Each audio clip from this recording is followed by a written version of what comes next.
What up, Long Beach? Welcome back to your home for everything local sports. It's Paul, and this highlight video is brought to you by Naples Rib Company. Visit our website, click on their ad for your chance to win a free banquet.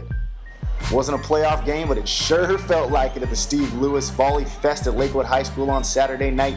Two coverage map teams and Division I foes, the Los Griffins of the Sunset League took on the Lakewood Lancers. And get used to this combo, Shelby Dobmeyer and Destiny Villiamu, because they put on a show. But early in the first set, it was Alani Carter who stole the spotlight. The junior was a force at the net. You're going to swing from the back row? Well, not while I'm standing right here. She had 2 kills and 5 blocks to start the match, and Lakewood was ready to roll in the first set. Dobmeyer feeds Julia Crawford right down the middle, way too hot to handle right there. LaSalle just seemed out of sorts a little bit. Solid serving by Allie Bush led to sloppy passing from the Griffins, and Lakewood was able to capitalize. They cruised to take the first set 25-10, Lakewood making easy work of the Griffins early. I don't know what was said after the first set, but the Griffins dug deep and found that newfound energy. It all started with the serve. LaSalle came up with 11 aces in the match, and their offense kind of kick-started with the serve. Good offense and solid hitting led to easy points for the Griffins. Grayson Sulemoff finishes that off. And great defensive net play made it hard on the Lakewood hitters, leading to more easy points. Villiamu kept the Lancers in the set as it kind of went back and forth, but the Griffins just did what they had to do to find the floor. Nicole Elder had 5 kills in the set, a whole lot of tip tip, hooray! And the Lancers just didn't have an answer for it. Riley McGill with the kill. Set point now. Elder again, that swing was way too much.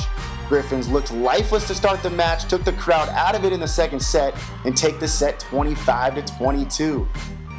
That momentum completely carried into the third set as they led 19-10 at one point.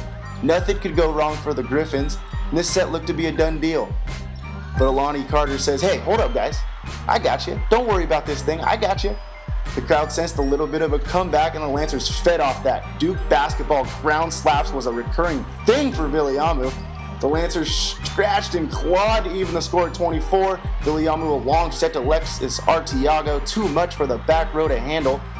LaSalle even had a set point at 25-24, but Julia Crawford swings off the block and erases that set point. Set point now for the Lancers, back to Crawford, that seemed to work pretty well. She smokes it down Broadway. Lakewood steals the third set from the Griffins. And the Lakewood faithful on their feet. They stay in control of the match after a 27-25 win in the third. But one thing about this LaSalle team, they never got too worked up about anything. They stayed cool, they stayed calm, and they always had an answer. Kerrigan Smith splits the block for the kill. And what a set this was from Smith. Dollar bill, y'all. Money right to Navy Kaiser. Navy gets the gravy. And then Mackenzie Smith took over, the senior pulling out all the stops, trying to push this thing to 5. She had 9 kills in the set and 16 kills on the match to go along with 2 aces, and this thing was just way too good not to go to 5. Set point here. Smith hits the tapes, trickles over. Nothing you could do about that. LaSalle forces a 5th, and it was just destined to be. It was destiny. No, I got your destiny right here. Villiamu off the block and out. She says that when her team needs her, she'll step up to the plate. She had 40 kills on the night, and she led all of planet Earth in floor slaps. My hand just hurts looking at those high fives. Match point, great dig by Allie Bush. She was phenomenal from the back row. And who else? Dobmeyer to Villiamu to finish it off. Lakewood wins a 5-set thriller. Maybe foreshadowing a future CIF playoff drama, I don't know. The atmosphere was intense as Lakewood moves to 16-3 on the year. They'll face Wilson on Tuesday in War League play. LaSalle hosts Edison on Wednesday. Thanks to all of our sponsors, including Papalucci's, a great place to eat on 2nd Street. Stay with us, volleyball fans. This is GazetteSports.com and the Press Telegram, and this is where you'll find your volleyball action.